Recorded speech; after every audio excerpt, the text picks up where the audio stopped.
많은 분들이요, 저탄고지, 탄수화물은 줄이고 지방 섭취를 늘려서 살을 빼려는 경우가 많이 있는데요. 이런 방식은 건강을 해칠 수 있습니다. 제 식단을 따라오시면요, 3개월 만에 대략 13에서 14kg를 감량하실 수 있습니다. 먼저 빠른 감량에 대한 오해들이 좀 있거든요. 예를 들면 금방 요요가 온다, 혹은 간에 무리가 간다, 이런 속설이 있죠. 그런데 실제 연구에서는요, 빠르게 감량한 사람들이 감량을 더 오랫동안 유지했습니다. 집에서 하면 좀 간단하게 해보면 좋을 만한 그런 운동 같은 게 좀 있을까요? 저 같은 경우에도 시간이 여의치가 않아서 조깅을 한다든지 이럴 만한 시간적 여유가 없거든요. 그래서 집에서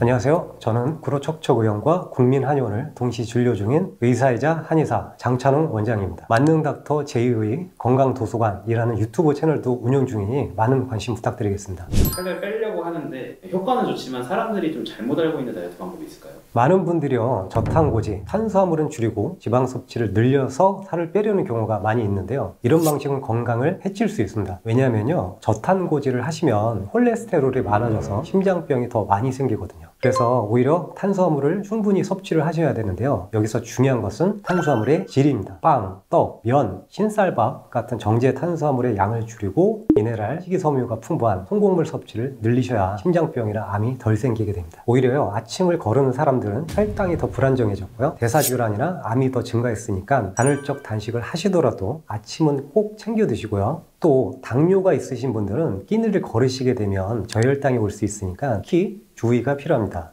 그러면 그 간헐적 단식, 저탄고지 말고도 체지방을 좀 빠르게 감량할 수 있는 방법이 있을까요? 체지방만 빠르게 감량하는 방법으로 3가지 키워드가 있습니다. 첫 번째로는 음식의 종류, 두 번째로는 초저열량, 세 번째로는 저강도 운동입니다. 제 방식을 따르시면요, 3개월 후에는 이 체지방뿐만 아니라 혈당, 콜레스테롤, 염증이 줄어들고요, 그리고 지방간이 개선됩니다. 만약에 당뇨약을 드시는 분들이 있으시다면 약을 끊으실 수도 있습니다. 이것은 제 개인적인 상상이 아니고요, 연구로 입증된 사실입니다. 제가 추천하는 방법은요, 800에서 1000칼로리 수준의 초저열량으로 3개월 만에 빠르게 감량하는 겁니다. 제 식단을 따라오시면요, 3개월 만에 대략 13에서 14kg를 감량하실 수 있습니다. 먼저 빠른 감량에 대한 오해들이 좀 있거든요. 예를 들면 금방 요요가 온다, 혹은 간에 무리가 간다, 이런 속설이 있죠. 그런데 실제 연구에서는요, 빠르게 감량한 사람들이 감량을 더 오랫동안 유지했습니다. 오해가 해소되셨다면 제 다이어트의 이론적인 배경을 설명해 드리겠습니다. 제 다이어트의 핵심은요, 대사유연성의 개선입니다. 이 대사유연성이란 지방을 잘 끌어다 쓰는 능력입니다. 거꾸로요, 대사유연성이 떨어지게 되면요, 지방 대신 당에 더 의존한다는 뜻이 되는데요. 하버드에서요, 많은 사람들의 식단을 조사를 했는데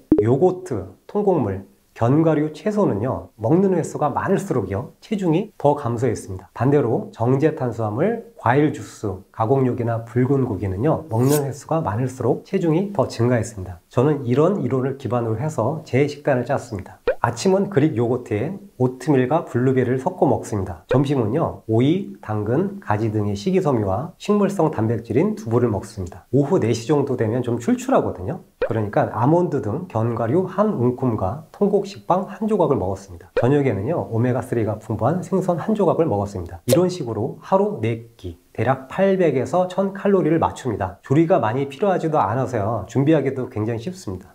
운동도 같이 해야 되는데요, 운동은요, 내장 지방을 줄이는 데 중요하기 때문입니다. 그런데 강도와 시간을 잘 설정하셔야 합니다. 연구에 따르면요, 가벼운 조깅으로 일주일에 3시간 이상은 하셔야 내장 지방이 줄어드는 효과가 있습니다. 역으로요, 걷기나 3시간 이하의 운동은 내장 지방을 유지는 해도 줄이지는 못했습니다. 식단과 운동, 이 2개의 기둥으로요, 대사유연성을 개선해서 에너지 효율적인 몸을 만드는 것이 제 다이어트의 핵심입니다. 근데 그렇게 되면은 폭식이 좀 문제가 될 것 같은데, 폭식이 생기는 원인은 뭐고 폭식에는 좀 문제가 없을까요? 폭식에 대해서라면 결국은 다시 대사유연성으로 돌아오게 됩니다. 폭식을 하는 음식들을 잘 생각해 보세요. 우리가 야채를 폭식을 하지는 않잖아요. 정제 탄수화물, 액상과당, 소금이 많이 든 음식이나 술을 폭식을 하게 되죠. 이런 성분들의 대표적인 특징이 우리 몸의 에너지 공장인 미토콘드리아의 기능을 낮춘다는 겁니다. 이 미토콘드리아가 지방을 태우는 능력이 점차 떨어지기 때문에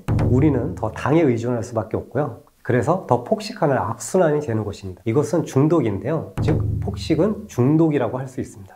정제탄수화물, 액상과당, 소금, 술 등은요 대사유연성을 낮추기 때문에 특히 주의가 필요합니다. 집에서 하면 좀 간단하게 해보면 좋을 만한 그런 운동 같은 게 좀 있을까요? 저 같은 경우에도 시간이 여의치가 않아서 조깅을 한다든지 이럴 만한 시간적 여유가 없거든요. 그래서 집에서 일주일에 3시간 정도 실내 자전거를요 탄 지가 벌써 지금 10개월 정도 됐거든요. 그래서 만약에 실내에서 운동을 하고 싶으시다면요 실내 자전거를 제가 추천을 드리겠습니다. 오래 앉아 계시는 분들이 허리가 뻣뻣해지는 경우가 굉장히 많거든요. 그것이 요통의 원인이 되는 경우도 굉장히 많습니다. 만약에 앉아서 스트레칭을 하고 싶으시다면 이렇게 다리를 꼰 상태에서요 이렇게 허리를 의자를 잡고 뒤쪽으로 돌려주는 스트레칭을 좀 해주시면 도움이 되겠습니다. 이런 식으로 스트레칭을 해주시면 흉요근막이라는 게 있거든요. 그게 허리에 붙게 되는데 그 근막이 이완이 되면서 허리 통증도 감소시켜드리고 그리고 혈액순환도 원활히 시켜줍니다. 또 오래 앉아 계시는 분들이 허리뿐만 아니라 어깨랑 목도 안 좋으시잖아요. 이걸 한 번에 잡는 맥킨지 신전 운동을 제가 가르쳐 드리겠습니다. 어깨를 강화를 하기 위해서요 어깨를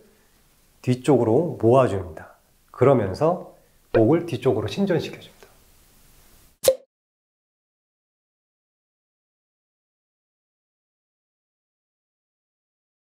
이 운동을 해주시면요 목 디스크에도 좋고요 어깨가 아프신 분들에게도 도움이 많이 됩니다. 이 운동은요 틈틈이 시간 날 때마다 해주시면 훨씬 도움이 많이 되실 겁니다. 제 나이가 바로 중년입니다. 저는 몇 해 전까지만 해도요 식단 관리나 꾸준한 운동을요 평생 해본 적이 없었습니다. 제 건강에 굉장히 무관심했거든요. 그런데 어느 날 혈액 검사를 했는데요 혈당, 콜레스테롤, 간 수치가 높아져 있었고요 허리둘레는 거의 100cm에 이르렀습니다. 이런 상태를 의학적으로는요 대사증후군이라고 합니다. 그때 제가 충격을 받고요 바로 다이어트에 대한 지식들을 나름대로 정리를 열심히 했습니다. 그리고 꾸준히 실천했습니다. 정해진 식단을 꾸준히 유지하고요 유산소 운동을 매주 3시간씩 했습니다. 결과적으로 체중은 3개월 동안 13kg가 줄었고요 혈액 검사에 모든 수치는 정상으로 돌아왔습니다. 제가 이 말씀을 드리는 이유는 저 역시 건강관리에 소홀했던 흔한 중년이라는 것입니다. 그래서 여러분들이 어떤 상태이든지 간에 누구나 제 방식대로 건강을 회복할 수 있을 거라고 믿습니다. 내용이 마음에 드셨다면요 좋아요, 구독 눌러주시고 기회가 된다면 저는 또 다른 주제로 찾아뵙겠습니다. 그리고 운동할 시간이 없으시다면 비만 탈출 연구소에 나와 있는 운동법들도요 굉장히 도움이 많이 되니까 그 영상들을 보고 열심히 따라해 주시기 바랍니다.